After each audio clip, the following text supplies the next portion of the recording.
윤석열 대통령이 78주년 광복절 경축사에서 공산 전체주의를 맹종하며 사회를 교란하는 반국가 세력이 활개치고 있다면서 속거나 굴복해선 안 된다고 강조했습니다.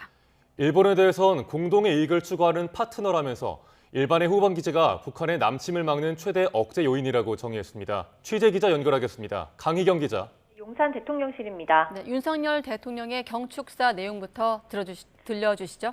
네, 윤석열 대통령이 오늘 이화여대 대강당에서 열린 제78주년 광복절 기념식에 참석했습니다.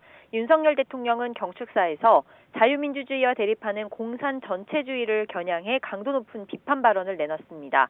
윤 대통령은 정전협정이 체결된 지 70년 지난 현재 자유민주주의를 선택하고 추구한 대한민국과 공산 전체주의를 선택한 북한의 극명한 차이가 여실히 드러나고 있다고 말했습니다. 같은 70년 동안 북한은 최악의 가난과 궁핍에서 벗어나지 못하고 있다는 겁니다. 이어 그럼에도 불구하고 공산 전체주의를 맹종하며 조작선동으로 여론을 왜곡하고 사회를 교란하는 반국가 세력이 여전히 활개치고 있다고 밝혔는데요. 특히 공산 전체주의 세력은 늘 민주주의 운동가와 인권운동가, 진보주의 행동가로 위장해 허위선동과 패륜 공작을 일삼아왔다며 이런 세력에 결코 굴복해선 안 된다고 강조했습니다. 사실상 전임 정부와 더불어민주당을 겨냥한 거란 분석이 나오는데요. 윤 대통령 발언 직접 들어보겠습니다. 분단의 현실에서 이러한 반국가 세력들의 준동은 쉽게 사라지지 않을 것입니다.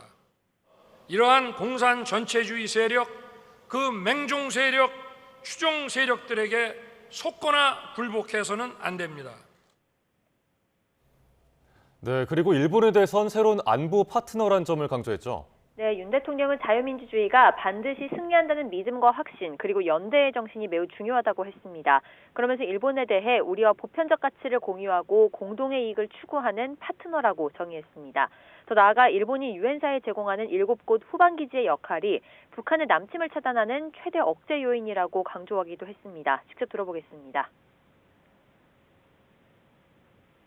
한일 양국은 안보와 경제의 협력 파트너로서 미래지향적으로 협력하고 교류해 나가면서 세계의 평화와 번영에 함께 기여할 수 있는 것입니다. 이어 북한의 위협을 차단하기 위해서는 한미일 3국의 긴밀한 협력이 중요하고 이번 주 열리는 한미일 정상회의는 한반도와 인도태평양 지역 평화와 번영에 기여할 3국 공조의 새로운 이정표가 될 것이라고 말했습니다. 각종 국가 현안에 대한 입장도 언급했습니다. 먼저 아파트 지하주차장 부실공사와 관련해 이권 카르텔의 불법을 근절해 공정과 법치를 확립하고 부실공사로 국민의 안전을 위협하는 건설 카르텔을 혁파해야 한다고 밝혔습니다. 또 교권 확립과 관련해서는 교권이 존중받고 교육 현장이 정상화되도록 해 학생의 학습권이 실질적으로 보장되도록 할 것이라고 강조했습니다. 지금까지 용산 대통령실에서 YTN 강희경입니다.